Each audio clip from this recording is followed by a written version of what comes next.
बिस्मिल्लाहिर्रहमानिर्रहीम। अस्सलाम वालेकुम साथ तमाम पार्टिसिपेंट्स का and welcome again after a very long time. आपको मालूम है थोड़ा सा कुछ रीजंस की वजह से हम जरा गैप आ गया था हमारा, लेकिन अब ऐसा नहीं होगा। बस एक मंडे है जो मेरा थोड़ा सा बिजी होगा, उसके अलावा every day will be doing our sessions. Today's topic is very important. उसके कुछ पॉइंटर्स मैंने नोट डाउन किए हैं, आप स्क्रीन देख रहे होंगे। स्क्रीन के ऊपर आपके सामने वो सारे पॉइंटर्स आ रहे हैं। आज हम, जैसे हमने पहले बात की थी, हमने रिमोट जॉब्स की अंडरस्टैंडिंग समझी, हमने प्रोफाइल्स की इंपॉर्टेंस को आइडिया लगाया। आप ही के अंदर कुछ ऐसे पार्टिसिपेंट्स मौजूद हैं जो कि सारे उनकी डिटेल्स के साथ अपने प्रोफाइल्स को अपडेट भी कर चुके हैं एंड अल्हम्दुलिल्लाह वो अप्लाई भी कर रहे हैं। And the best part is कि उनके प्रोफाइल्स को देख के जहां जहां वो अप्लाई कर रहे हैं वहां से सबसे ना सही, लेकिन अगर एक से भी जवाब आ रहा है, इसका मतलब है कि आपका प्रोफाइल जो कंपनी है या जो एम्प्लॉयर है जो आपको हायर करना चाहता है उसके हिसाब से या उनकी रिक्वायरमेंट्स के हिसाब से वो फुलफिल होता है, which is a very good sign. Reply responses में अगर रिजेक्शन भी है, that is nothing to be worried about. क्योंकि उसमें होता ये है कि जैसे मैंने कहा था ना, once you start consistently applying on places, आप अप्लाई करते रहते हैं 20 25 30 जॉब्स आप अप्लाई करते रहते हैं रोजाना। तो आप अगर उसको हफ्ता 10 दिन का हिसाब लगाएं तो यूर अप्लाइंग एट अराउंड 400 500 जगह पे। 500 जगहों में से अगर आपको एक का जवाब आया है और वो पॉजिटिव है, यानी कि अगर आपको 10 का या 15 का जवाब आता है जिसमें से एक मटेरियलाइज होता है, तो that is your success story. Exactly इसी तरीके से ही अपना माइंडसेट रखना है, वो कैसे मैनेज करना है वो भी मैंने आपको बताया था। उसके बाद कुछ वेबसाइट्स बताई थी, आई होप कि आप लोग उनके ऊपर भी जो है वो लॉग इन कर रहे हैं और उनके ऊपर अपनी प्रोफाइल्स आपने बनाए हैं। हमने लिंक्डइन के ऊपर फोकस किया। बेसिक आइडिया आप लोगों को यही था बताने का कि लिंक्डइन के ऊपर प्रोफाइल बन रहे हैं तो कैसे बन रहे हैं, और सेम प्रोसीजर जो है वो आप बाकी वेबसाइट्स के ऊपर भी आप कर सकते हैं। सारे सेशंस मौजूद हैं। आज हम एक और हमने वर्चुअल असिस्टेंसी के ऊपर तो हमने काफ़ी डिटेल में डिस्कशन कर चुके हैं। आज हम डेटा एंट्री के बारे में बात करेंगे कि डेटा एंट्री एग्जैक्टली है क्या, and at the same time data entry के साथ साथ ये ट्रांसक्रिप्शन जो होता है कि ट्रांसक्रिप्शन में का भी जो है वो इसके अंदर इन्वॉल्वमेंट होता है और डेटा एंट्री उसके अंदर भी शामिल होती है। वो कैसे होती है और क्यों होती है, तो आज हम इन दो टॉपिक्स को जल्दी जल्दी कवर करने की कोशिश करेंगे। आपके सामने एक वर्ड डॉक्यूमेंट आ रहा है जिसके ऊपर सारी ये चीजें लिखी हुई हैं कि डेटा एंट्री बेसिकली है क्या। पहले ये समझना जरूरी है कि अगर किसी को डेटा एंट्री का काम चाहिए, जो डेटा एंट्री स्पेशलिस्ट कहलाते हैं, तो वो स्पेशलिस्ट क्यों होते हैं या क्या वजह होती है उनकी, उनके अंदर क्या स्किल्स होती हैं जिसकी वजह से वो डेटा एंट्री स्पेशलिस्ट कहलाते हैं। इसमें से आप अगर आप ये देखिए तो पहले जो आपको स्किल्स उसके लिए चाहिए डेटा एंट्री स्पेशलिस्ट होने के लिए, उसमें ये सारी बड़ी इंपॉर्टेंट है। एक, आपकी टाइपिंग स्पीड। आपको याद होगा इसके ऊपर मैंने बहुत एम्फसाइज किया है कि आपकी टाइपिंग स्पीड आपको रेज करनी है। और रेज करने के लिए आप अगर सिर्फ गूगल के ऊपर जाके टाइपिंग ट्यूटर सर्च करेंगे, टाइपिंग टेस्ट सर्च करेंगे, इस तरह की आप चीजें सर्च करेंगे, तो आपके सामने बहुत सारी वेबसाइट्स आ जाएंगी जो आपको टाइपिंग की प्रैक्टिसेस करवाएंगी। ठीक है। और उसके ऊपर आपके ऊपर अब ये है कि आप उसको कितना कंसिस्टेंटली प्रैक्टिस करते हैं। लास्ट सेशन के अंदर आई रिमेंबर मैंने आपको इवन कीपैड के ऊपर अपने फिंगर प्लेसमेंट का भी आपको बताया था कि वो कैसे रखें तो आपकी टाइपिंग स्पीड में बेहतरी आ सकती है। और आहिस्ता आहिस्ता आपकी एक्यूरेसी भी बेहतर होगी, आपकी स्पीड भी बढ़ेगी, आप गलतियां कम कर रहे होंगे, और आपको आपकी स्पीड आहिस्ता आहिस्ता जैसे इंक्रीज होगी तो आप अपने एलिजिबिलिटी क्राइटेरिया उन बेसिक जॉब्स के लिए आप पूरा कर रहे होंगे जिनके अंदर आपको डेटा एंट्री, ट्रांसक्रिप्शनिस्ट या इस तरह की वर्चुअल असिस्टेंसी के अंदर भी जो आपके टास्क होते हैं रिलेटेड उसके, उसको आपको फुलफिल करने के लिए आपको सबसे पहली चीज जो चाहिए वो चाहिए typing speed. You need to have a good typing speed. At least आपका 40 वर्ड्स पर मिनट जो आपके बिगिनर लेवल होता है उसके लिए आपको इसकी जरूरत पड़ती है। सेकेंडली, आपकी टाइपिंग एक्यूरेसी। आपकी जब टाइपिंग स्पीड बेहतर होगी ना, तो आपकी टाइपिंग एक्यूरेसी भी बेहतर होगी। Let me just type something here, जिसके बेसिकली हम जब अपने कीबोर्ड को चेक कर रहे होते हैं ना तो हम ये लिखते हैं, क्योंकि इसके ऊपर कीबोर्ड के सारे डिजिट्स और सारे अल्फाबेट्स इस्तेमाल होते हैं। वो क्या है? The big brown fox ran over the lazy dog। Alright, इसके अंदर ये पूरे कीपैड की जो सारे जो है ना अल्फाबेट्स वो इस्तेमाल हुए हैं। दैट मीन्स कि हम इसे जब इसे चेक कर रहा होता हूँ किसी कीपैड को या किसी की स्पीड को, या जो है वो मेरे फिंगर मूवमेंट कैसी है कीपैड के ऊपर, वो मैं इस तरीके से चेक करता हूँ। ठीक है। तो इसीलिए मैं ये इस तरह से करता हूँ, और इससे मैं I try and I check on how much I speed do I have, और एटलीस्ट मेरी एक्यूरेसी कितनी है। आप इस तरीके से टाइपिंग टेस्ट, मैंने आपको एक वेबसाइट बताई थी, आप अपनी टाइपिंग स्पीड बेहतर करें, बहुत अच्छी आपकी होना चाहिए। 40 वर्ड्स पर मिनट आपकी जब टाइपिंग स्पीड हो जाएगी ना, तो आपको बिगिनर लेवल जॉब्स मिलेंगी। आपकी जैसे जैसे स्पीड बेहतर होती जाएगी, कुछ एम्प्लॉयर्स ऐसे भी होते हैं जो ये डिमांड करते हैं कि आपकी 60 वर्ड्स पर मिनट होनी चाहिए, 70 वर्ड्स होनी चाहिए, 90 वर्ड्स होनी चाहिए, जिसके साथ आपकी एक्यूरेसी भी जो है वो ओवर 90% होनी चाहिए।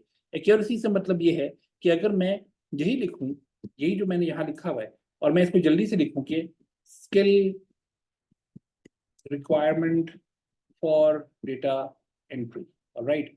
अब इसके अंदर बाद में जाके मैं इसको और इसको जो ठीक करूंगा ना, उसमें मैं अपना टाइम जाया करूंगा, राइट। जब मैं इसको रेड हो गया और ये रेड आ गया, तो इसमें बेसिकली होगा क्या, मैं अपना टाइम जाया कर रहा हूँ, जो कि मेरी ऑलरेडी ओवरऑल टाइम मैनेजमेंट को अफेक्ट भी करेगा।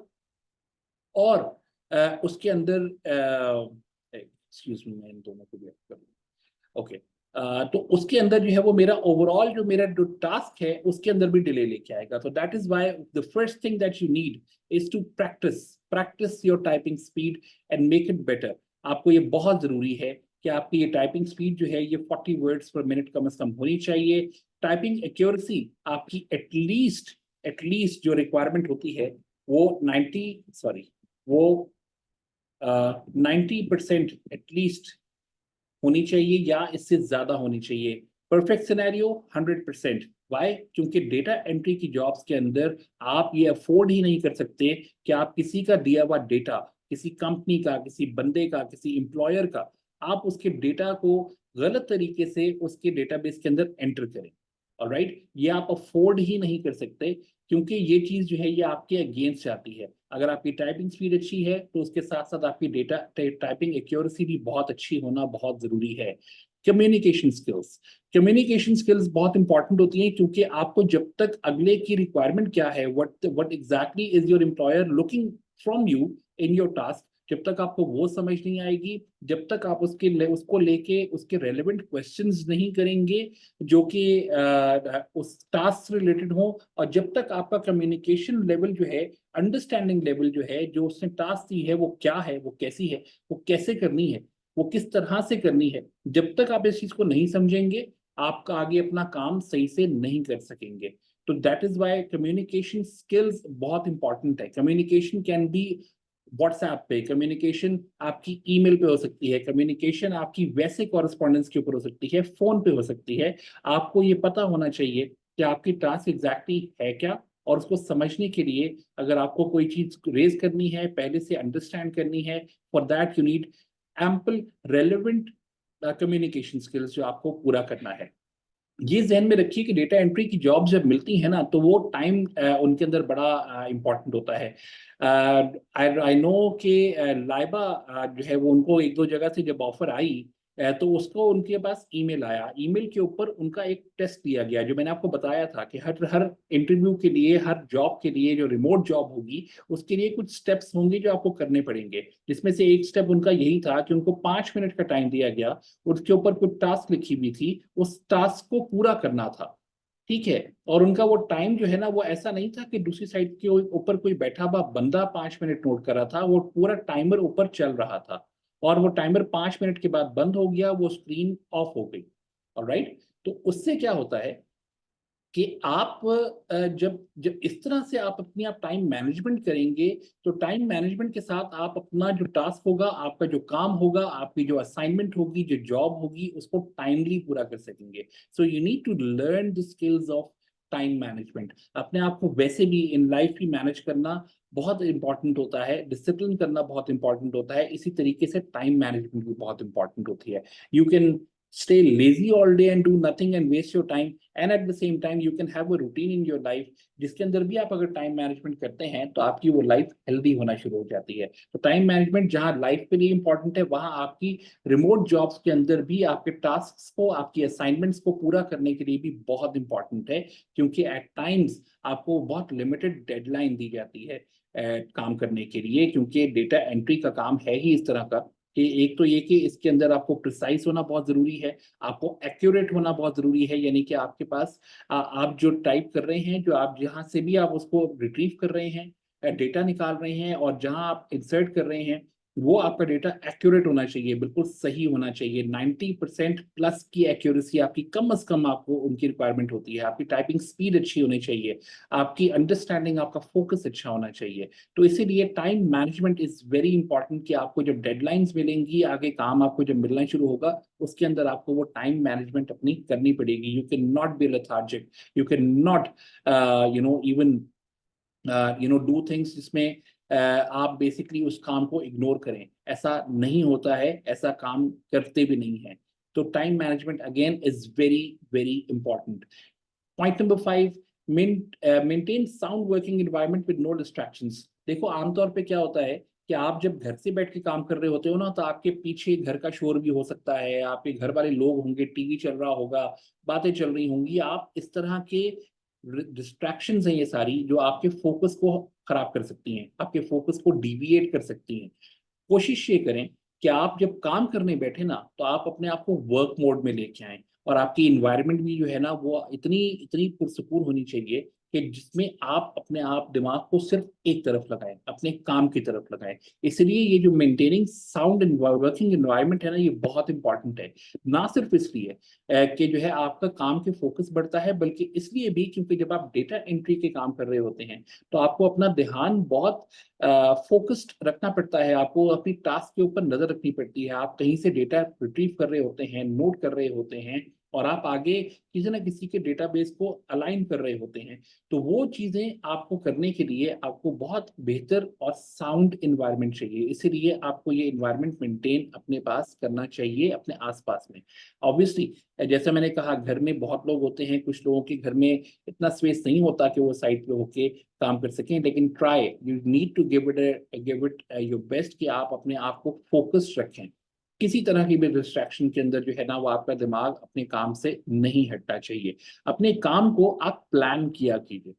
काम को कोई भी करने से पहले ना, सबसे पहला स्टेप होता है किसी भी टास्क को पूरा करने के लिए, उसकी प्लानिंग होती है। मिसाल के तौर पे, आपको अगर किसी ने जो है एक स्कैटर्ड डॉक्यूमेंट भेज दिया है, या उसने फोटोज भेज दी हैं अपने पूरे महीने की, 2 महीने की, 6 महीने की रिसीट्स की, और उसने कहा है कि जी ये आपके पास फोटो सारी आ गई हैं, इनको आप एक्सेल शीट के ऊपर, मुझे एक स्प्रेडशीट के ऊपर आप उनको तमाम फील्ड्स बना के, उनके हेड्स बना के, आप मुझे इनको अलाइन करके दे दीजिए।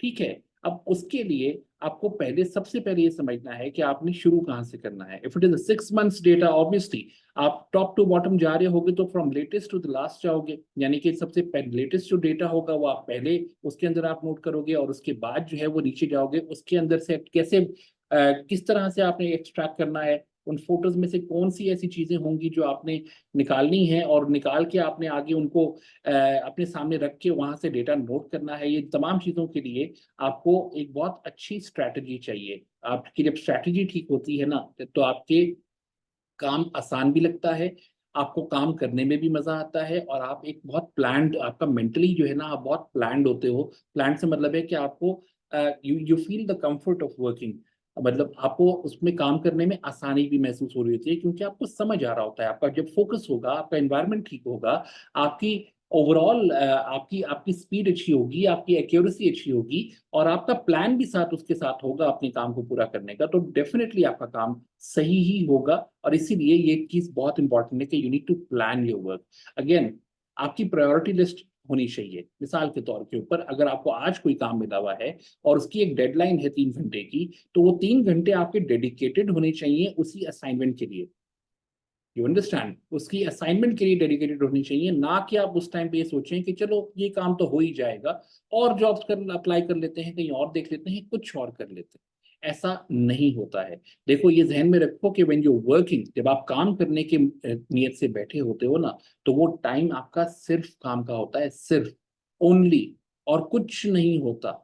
चाहे बाहर घर वाले जो है वो किसी काम से कह रहे हो, या फिर जो है आपको कहीं जाना हो या कुछ हो, ये तमाम चीजें आपकी सेकंड प्रायोरिटी के ऊपर आती हैं, क्योंकि आपकी फर्स्ट प्रायोरिटी जो है वो आपका काम होता है। और सबसे बड़ी बात यह है कि आपका जो प्रायोरिटी होती है वो आपके वर्क काम की एफिशिएंसी को हाईलाइट करती है आपके बगैर कहे।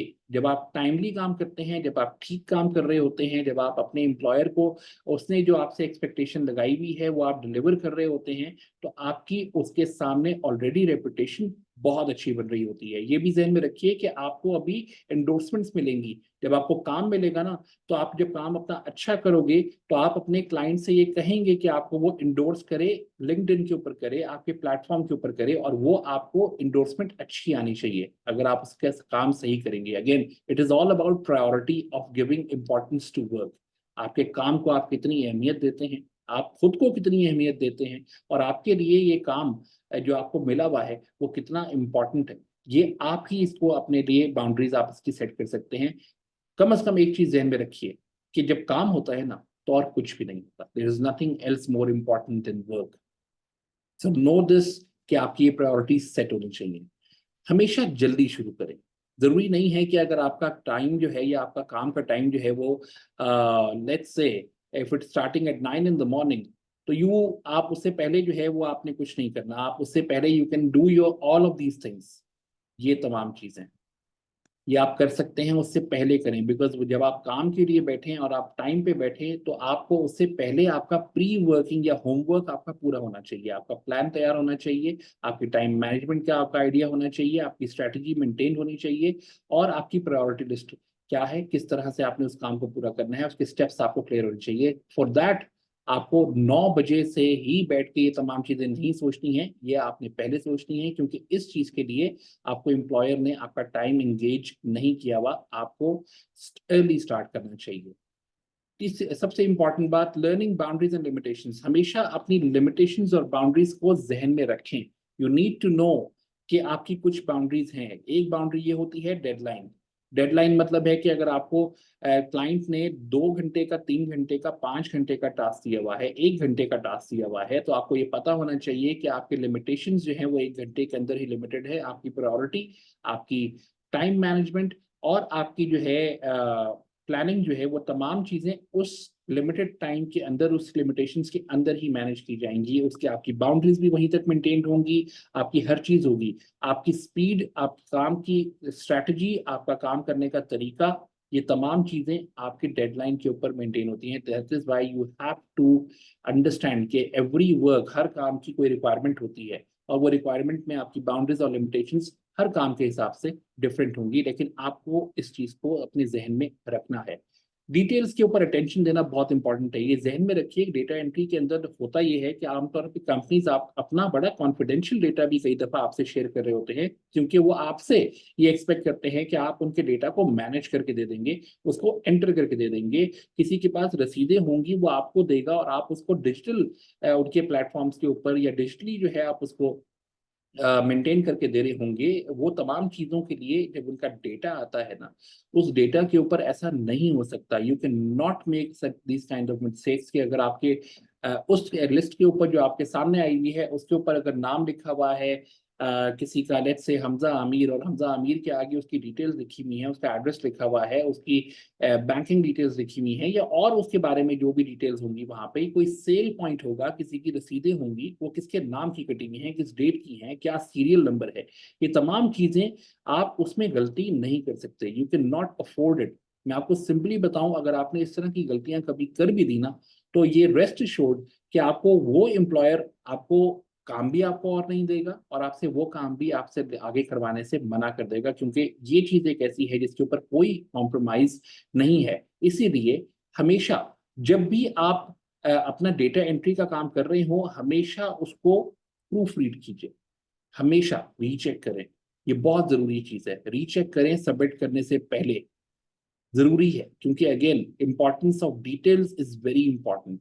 आपकी आपकी जो उसकी जो क्रिटिकल नेचर है उसको आपने समझना है, आपने इसका उस काम को वैल्यू करनी है, उस डेटा को वैल्यू करना है, उसकी सीक्रेसी को वैल्यू करना है, उसकी इंपॉर्टेंस को, उसकी सेंसिटिविटी को वैल्यू करना है कि आपको जिस किसी ने अगर ये दिया है तो क्यों दिया है।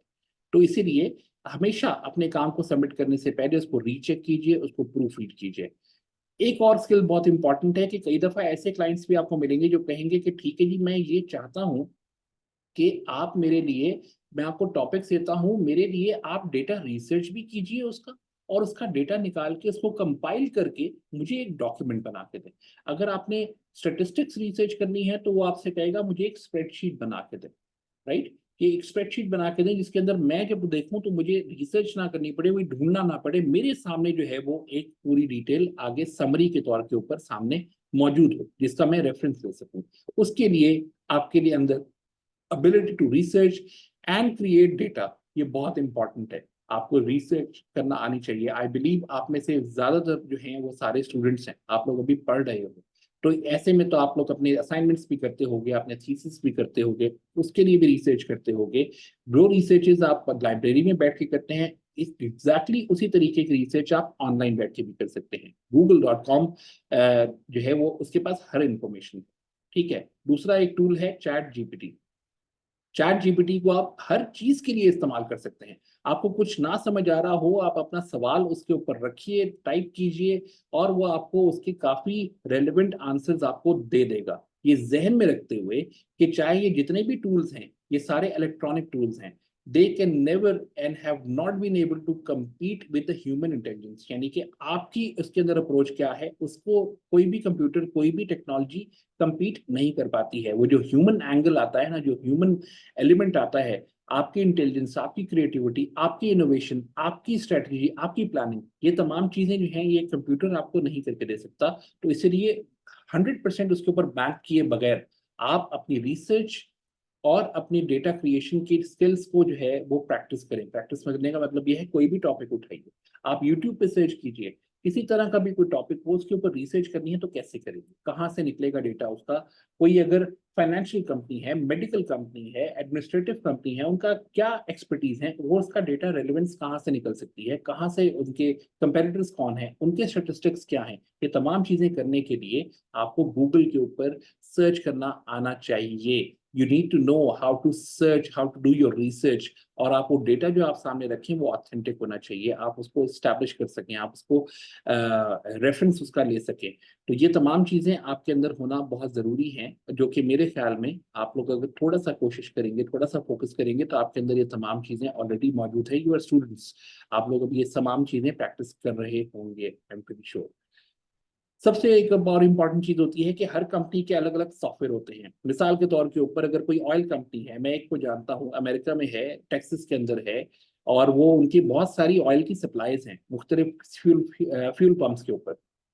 उन्होंने उनकी कोई सीरीज रखी हुई है, कोई डिटेल उनकी रखी हुई है, उनका एक अपना सॉफ्टवेयर है, उसका एक फ्रेमवर्क है। वो उसके अंदर चाहते हैं कि वो आप उनकी जो रसीदें रोज आ रही हैं, जो ईमेल के ऊपर कंफर्मेशन आ रही हैं, आप वहां से उठाएं और आप उनके डेटाबेस के ऊपर रखें।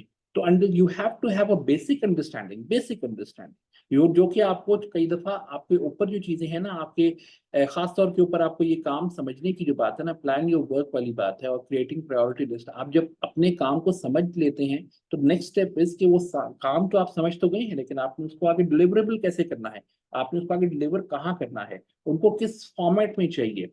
कुछ को उनके हेड्स होते हैं, आपने देखा होगा टेबल बने हुए होते हैं स्प्रेडशीट्स के ऊपर, और वो स्प्रेडशीट्स के ऊपर उनके मुख्तलिफ हेड्स होते हैं, मुख्तलिफ शीट्स होती हैं, उनका किस तरीके से काम चल रहा है। अगर कोई सॉफ्टवेयर के ऊपर काम कर रहा है किसी का, ऐसा भी होता है कि वो आपसे रियल टाइम कहते हैं कि आप हमारे सर्वर के ऊपर लॉग इन कीजिए, और रियल टाइम होते हुए उसी वक्त सामने बैठे हुए आप ये तमाम काम करें, और क्योंकि आपके काम को हम मॉनिटर कर सकें, राइट। तो इस तरह की चीजें भी होती हैं जो आपके आपसे रियल टाइम करवाई जाती हैं, और ऐसे काम भी होते हैं जो आपको ऑफलाइन करवाए जाते हैं, यानी कि आपको टास्क दे दी जाती है और आप ऑफलाइन होकर काम कर रहे होते हैं। लेकिन नो दिस कि आगे जो भी आपसे काम करवा रहा है, हर किसी का वर्किंग फ्रेमवर्क, उसके काम करने का जो फ्रेमवर्क होता है, उनकी कंपनी का, उसके बंदे का, वो किस तरीके से अपना डेटाबेस मैनेज करते हैं, उस चीज के लिए वो हो सकता है कि वो कोई ना कोई टूल इस्तेमाल कर रहे हो। ऑब्वियसली जब आप डिजिटली आप काम कर रहे होते हैं ना, जब डिजिटल स्पेस के अंदर काम कर रहे होते हैं, तो किसी ना किसी टूल का तो आपको सहारा चाहिए होता है, चाहे वो स्प्रेडशीट के लिए एक्सेल हो, चाहे वो वर्ड डॉक्यूमेंट के लिए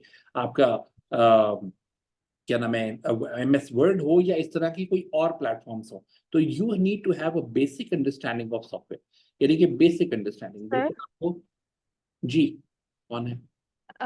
जो कस्टमर सॉरी जी तो एम्प्लॉयर का जो इस कंपनी का जो सॉफ्टवेयर होगा उनका स्पेसिफिक, उसकी वो भी तो ट्रेनिंग देंगे ना।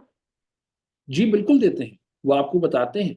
वो आपको ओवरऑल आपको आउटलुक सामने आपके रख देते हैं ना। देखो जैसे अभी मैंने अपनी स्क्रीन शेयर की हुई है, इसी तरीके से उनका कोई ना कोई एक सर्वर होता है, उस सर्वर के ऊपर व्हेन यू एक्सेस इट, तो आपके सामने ऑलरेडी जिस तरह के उनके फॉर्म होंगे ना, I am giving you example. मेरे पास एक रसीद पड़ी हुई है कि ये एक लैपटॉप की शॉप है, उसके पास उसके उसकी रसीद के ऊपर कुछ हेड्स बने हुए हैं, क्वांटिटी कितनी थी, क्या चीज ली, कब ली, उसके ऊपर सीरियल नंबर लिखा हुआ है, नीचे तमाम चीजें हैं।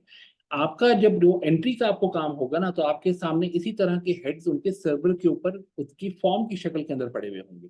आपने वो खोलना है, and then it is your job कि आपने कहाँ नाम लिखना है, कहाँ सीरियल नंबर लिखना है, कहाँ क्वांटिटी लिखनी है, कितनी लिखनी है, कौन सा आइटम था, कितना वो निकल चुका, ये तमाम चीजें आपने उसके अंदर एंटर करनी होती हैं। तो there is not too much of a training that you would be looking for, because again it is a basic understanding, वो जो आपको समझ आ जाती है कि वर्ड के ऊपर अगर मैंने ये सारे नंबर लिखे हुए हैं, तो इसकी अगर स्प्रेडशीट बनाएंगे तो कैसे बनाएंगे, हेड ये बन जाएगा, नंबर सीरीज साइड पे आ जाएगी, ये तमाम टॉपिक्स आ जाएंगे, इनके ऊपर ये इनका हेड के नीचे ये आ जाएंगे, तो हमारे 2-3 हेड्स इसके ऊपर से बनेंगे। मैं आपको खाली ये दे दूं, आप मुझे इसकी स्प्रेडशीट बना के दे दें। You understand my point?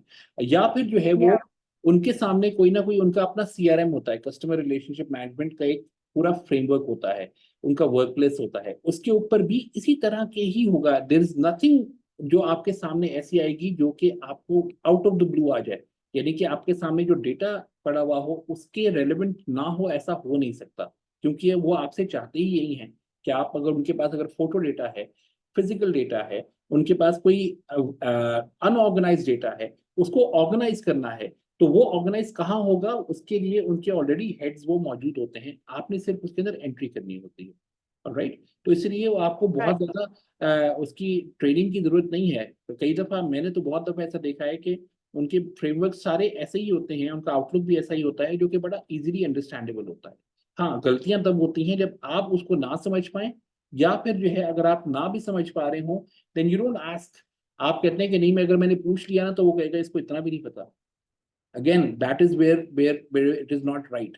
आपको इन चीजों को समझ के इजीली बहुत आसान होता है, और आप उसको आगे कर सकते हैं। अदरवाइज अगर कोई कॉम्प्लिकेटेड होते हैं तो वो ऑब्वियसली आपको उसकी ट्रेनिंग पहले देगा करते हैं। Alright? Again offline data, online data, ये मैंने आपको बताया रियल टाइम सर्वर्स के ऊपर होता है। ऑफलाइन कई दफा सर्वर्स ऑफलाइन होते हैं, आप रात में बैठ के या दिन में बैठ के एंट्री कर रहे होते हैं, और वो अपने टाइम के ऊपर आके उसको चेक करते हैं।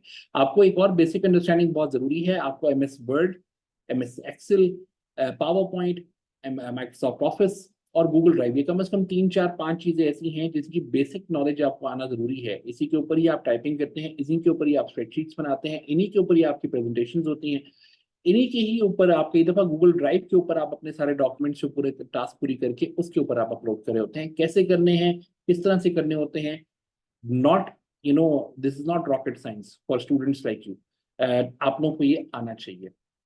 Lastly and very importantly, discretion. Discretion का मतलब ये है कि आप कभी भी never, and this is a big no, never disclose client information anywhere. Client की इंफॉर्मेशन आप नहीं कहीं भी शेयर कर सकते, बिल्कुल भी नहीं कर सकते, क्योंकि जैसा मैंने कहा ना, वो अपनी अपनी कंपनी की इंफॉर्मेशन दे रहे होते हैं, उसमें उनके फाइनेंशियल ट्रांजैक्शंस भी हो सकती हैं, उसमें उनकी डेटा कीपिंग भी हो सकती है, उसमें उनकी इन्वेंट्रीज हो सकती हैं।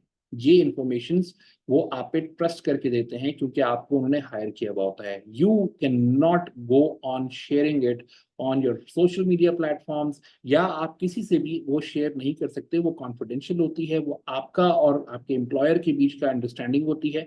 ये आप बिल्कुल भी नहीं कर सकते, क्योंकि ये अगर ऐसा कुछ होता है ना, तो इसको कहते हैं डेटा ब्रीच। और डेटा ब्रीच के ऊपर जो है ना, आपके ऊपर बैन लग सकते हैं। आप कहीं पे भी काम करने के काबिल वो आपको ना छोड़ें, अगर वो चाहें, अगर ऐसा कुछ हो। इसीलिए ऐसा बिल्कुल भी नहीं करना कि आपने यहाँ पे काम पूरा किया और उसका स्क्रीनशॉट लिया और आपने आगे कहीं भेज दिया, या फिर फेसबुक पे लगा दिया, या फिर लिंक्डइन पे शेयर कर दिया कि ये देखें जी आज मैंने बड़ा बेहतरीन काम किया, और उसके ऊपर उनके क्लाइंट की सारी डिटेल मौजूद हो। तो ऐसा नहीं करना, this can cost severely.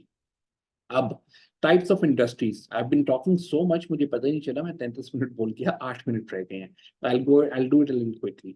Industries कौन कौन सी हैं जहां से आपको डेटा एंट्री स्पेशलिस्ट का या डेटा एंट्री का काम मिल सकता है? मेडिकल एंड हेल्थ, अगेन इनकी बहुत सारी बिलिंग्स होती हैं, मेडिकल बिलिंग्स होती हैं, इनके इनवॉइसेस होती हैं, इनके क्लाइंट इंफॉर्मेशन होती है, इनके पेशेंट इंफॉर्मेशन होती है, डॉक्टर इंफॉर्मेशन होती है, इनके सेंटर्स होते हैं, मुख्तलिफ डोमेन्स होते हैं जिसके लिए ये इनको डेटा एंट्री की फैसिलिटी आपसे जरूरत पड़ सकती है। एडमिनिस्ट्रेटिव, अगेन ये तमाम जो मैं ऊपर बातें की ये तमाम एडमिनिस्ट्रेटिव लेवल की हैं। कोई भी कंपनी है उसका अगर अकाउंटिंग है, उसकी फाइनेंस है, उसका अपना एडमिनिस्ट्रेटिव सेटअप है, उसकी इन्वेंट्रीज हैं, इन तमाम चीज़ों का वो रिकॉर्ड रखते हैं, छोटी छोटी चीज़ों की रसीदें रखते हैं, तो वो भी आपसे उन चीज़ों को डिजिटल अपने प्लेटफॉर्म के ऊपर या डिजिटल अपने रिकॉर्ड के लिए रखने के लिए वो आपकी services as a data entry specialist ले सकते हैं। Accounting and finance, government institutions, think tanks के अंदर रिसर्च बहुत ज़्यादा होती है।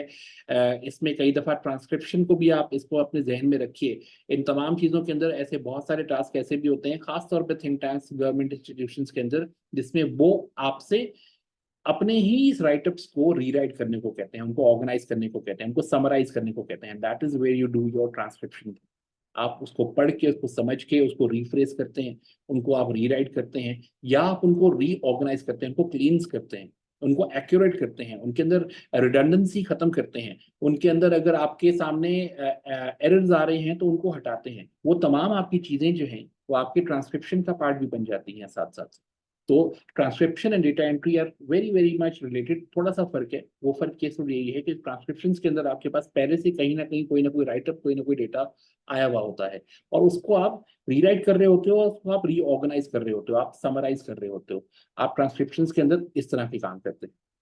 रिटेलर्स होते हैं, स्मॉल एंड लार्ज बिजनेसेस होते हैं, सेल्स वाले होते हैं, सेल्स का बहुत काम होता है, रोज सेल्स होती हैं, तो वो चाहते हैं कि उनकी इन्वेंट्री मेंटेन रहे। इन्वेंट्री मेंटेन करने के लिए उनके पास सीआरएम के सॉफ्टवेयर होते हैं, उनके पास ऐसे सॉफ्टवेयर होते हैं जिसके अंदर आप डेटा एंट्री इनकी सही से कर दें तो पीछे से उनकी इन्वेंट्री मेंटेन होती रहती है कि आज हमारी इतनी सेल होगी तो हमारे पास पीछे स्टॉक में क्या पड़ा हुआ है, वो ऑलरेडी ऑटोमेटिक तरीके से उनके सामने प्रॉम्प्ट होकर आ रहा होता है। और ये आपने बहुत नॉर्मली देखा होगा, आप किसी भी आउटलेट के ऊपर जाते हैं तो आपको वो कंप्यूटर के ऊपर एंट्री करके दे रहे होते हैं। उनके पास भी एक सीआरएम का सॉफ्टवेयर ही होता है, वही वाला प्लेटफॉर्म जो ऑफलाइन होता है या ऑनलाइन होता है, मतलब उसके ऊपर वो एंट्री करते हैं, वो तमाम चीजें एंटर करते हैं, और वो डालने के बाद जब वो यहाँ से आपको सेल की पॉइंट ऑफ सेल की रिसीट दे देते हैं तो पीछे से उनका ना जो स्टोरेज होती है ना वहां से भी वो अपडेट हो जाता है। तो इसीलिए सेल्स में भी जो है वो ऐसे एंट्री के काम बहुत सारे होते हैं, डेटा एंट्री चाहिए होती है, उसके लिए डेटा एंट्री स्पेशलिस्ट की जरूरत पड़ती है।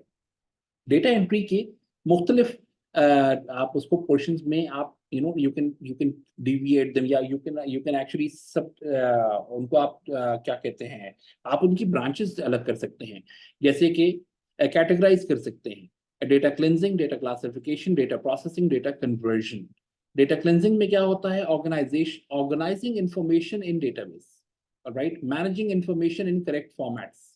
कई दफा कुछ के पास स्कैटर्ड डेटा होता है, वो चाहते हैं कि हमें एक फॉर्मेट में करके दे दो, इसको एक सी कुछ शक्ल निकाल दो, हमारे पास बहुत स्प्रेड हुआ हुआ है, सारा फैला हुआ है, उसको आप कैटेगराइज कर देते हैं, उसको आप अलग से कर देते हैं, उसको आप ऐसा कर देते हैं कि उनको समझ आ जाती है कि ठीक है, मेरे मेरे इन्वेंट्री ये रही, मेरा सेल ये रहा, मेरा काम ये रहा, मेरी मैनेजमेंट ये रही, मेरा ऑफिस ये रहा। उन तमाम चीज़ों का डेटा उनके पास सेपरेट करने का काम भी जो है वो डेटा क्लिनजिंग के अंदर आता है। Managing information in correct formats, removing inaccurate and duplicate information. Again जब आप उसकी क्लिनजिंग कर रहे हैं, जब आप उसको मैनेज कर रहे हैं, तो आप ये भी साथ साथ करते हैं कि आप जब डेटा एंट्री कर रहे हैं, अगर एक हमजा अमीर का नाम पहले आ चुका है तो अगर उसका दोबारा आ रहा है, वो रिपीट हो रहा है, तो वो भी आप उसको जब ठीक कर रहे होते हैं तो वो डेटा क्लिनजिंग होती है। मॉडिफाइंग इंफॉर्मेशन, अगेन कोई ऐसी इंफॉर्मेशन है जो कि आपके पास रसीदों पे मौजूद है और वो इस उनके जब डिजिटल उसके ऊपर आ रही है, उनके उनके डेटाबेस के अंदर आ रही है, तो उसकी कोई ना कोई कैटेगरी होगी, किसी ना किसी डिपार्टमेंट के अंदर होगा, तो आप उसको उस इंफॉर्मेशन को वहां पे उसके हिसाब से मॉडिफाई करते हैं, उसके अंदर स्पेसिफाई करते हैं। ये तमाम चीजें जो आप डेटा के अंदर चेंजेस करते हैं वो आप मॉडिफिकेशन कर रहे होते हैं। एरर्स रिमूव करना भी again is the same thing, कि आप जब ये सब कर रहे होते हैं तो ये रिमूविंग एरर्स आप कर रहे होते हैं क्योंकि आप डेटा को मैनेज करवा रहे होते हैं। दूसरा जो कैटेगरी है वो है डेटा क्लासिफिकेशन। क्लासिफिकेशन का मतलब है सिंपली डेटा को आप जब क्लासिफाई करते हैं उसको आप कैटेगरीज में काट देते हैं। एक स्कूल है, उसके अंदर स्टूडेंट्स भी हैं, उसके अंदर टीचर्स भी हैं, फैकल्टी भी है, एडमिनिस्ट्रेशन भी है, मैनेजमेंट भी है, और उसके ऊपर डीन भी है। ये तमाम 4-5 चीजें, और डिपार्टमेंट्स भी हैं मुख्तलिफ। तो उनकी कैटेगराइज करना, उनको तमाम को एक पेज के ऊपर लेके आना समझना आने वाली चीज है। कहाँ से निकालेंगे, कौन है, कहाँ पे कितने लोग हैं, कितने बच्चे हैं, कितने नहीं हैं, ये तमाम चीजों को मैनेज करना मुश्किल हो जाता है। जब आप उनको कैटेगराइज कर देते हैं, उनको क्लासिफाई कर देते हैं, तो आसान हो जाता है समझना। This is what data classification is. Again ये डेटा एंट्री के अंदर आता है। Data processing, collect and modify information, reporting, filtering, sharing information etcetera. कई दफा होता है कुछ ऐसी इंफॉर्मेशन होती है जो आपके क्लाइंट से रिलेटेड होती है, यानी कि अगर उसकी बैंकिंग इंफॉर्मेशन उसमें है, उसका घर का एड्रेस है, और वो आपने मेंशन नहीं करना, तो आप उसको फिल्टर कर रहे होते हैं, वह एज पर रिक्वायरमेंट आप कर रहे होते हैं। रिपोर्ट आप कर रहे होते हैं कि सर ये इंफॉर्मेशन है, ये मौजूद है, इसमें से क्या क्या हटाना है, क्या क्या नहीं हटाना। आप उसके अंदर इंफॉर्मेशन अपनी शेयर कर रहे होते हैं, आप उसके अंदर फीडबैक कर रहे होते हैं। कई दफा आपने बैंक्स में देखा होगा कि केवाईसी कहलाती है। केवाईसी से मतलब ये है कि नो योर कस्टमर। आमतौर पे वो लोग भी जो है ना, वो इसी तरीके से इसको सारा अपग्रेड कर रहे होते हैं कि कस्टमर कौन है, क्या करता है, ये तमाम चीजें वो अपना मेंटेन करते हैं, लेकिन that is not for public use, वो उनके अपने यूज के लिए होती है। तो इस तरह की इंफॉर्मेशन जो है वो भी आप कर रहे होते हैं। ये ट्रैप डेटा प्रोसेसिंग के अंदर आप कर रहे होते हैं। डेटा कैप्चरिंग कर रहे होते हैं, डेटा एक्सट्रैक्शन कर रहे होते हैं, एंटरिंग क्लेम्स, एडिटिंग, आप उसके अंदर तमाम ये चीजें कर रहे होते हैं, जो कि डेटा प्रोसेसिंग का पार्ट है। डेटा मौजूद है, लेकिन आपने डिट्टो वैसे उठा के नहीं रखना, आपने उसको प्रोसेस करना है, इसमें से कुछ निकालना है, कुछ मेंशन करना है, कुछ नहीं करना है। This is what data processing is. Data classification, sorting data into categories, tagging data, data indexing. ये क्लासिफिकेशन का मतलब सिंपल है ना, ये कि आपने टैग कर दिया, आपने मुख्तलिफ कर दिया, और तमाम चीजों को आपने अलग अलग कर दिया, इंडेक्स कर दिया, सबके लिए आसान हो गया उसको समझना। This is data classification. Lastly data conversion. Data conversion बड़ा इजी है। आपके फॉर्मेट्स मुख्तलिफ होते हैं, कोई पीडीएफ होता है उसको वर्ड में करना होता है, कुछ वर्ड होते हैं उनको पीडीएफ करना होता है, हार्ड कॉपी से डिजिटल कॉपीज बनानी होती हैं, ऑडियो ट्रांसक्रिप्शन आपके पास आप भेजते हैं, लोग वॉइस नोट्स भेजते हैं, उनको आपने सुन के आपने उनका राइटअप लिखना होता है, उनकी एंट्री करनी होती है, उनमें से डेटा निकालना होता है। फोटो बेस्ड होता है, यानी कि किसी ने रसीदें आपकी फोटो खींच के भेज दी, उसमें से आपने डेटा निकालना, that is data conversion also. Copying information from written notes, ये भी डेटा कन्वर्जन है। कैप्चरिंग डेटा, ये भी from photo formats and documents, again all of these are part of data entry, और उसकी मुख्तलिफ क्लासिफिकेशन के अंदर। This is basically what data entry is all about, right. We are less than a minute, अब जब से आएंगे बंद हो जाएगा, but I think I have tried to cover all the sections of data entry. Data entry exact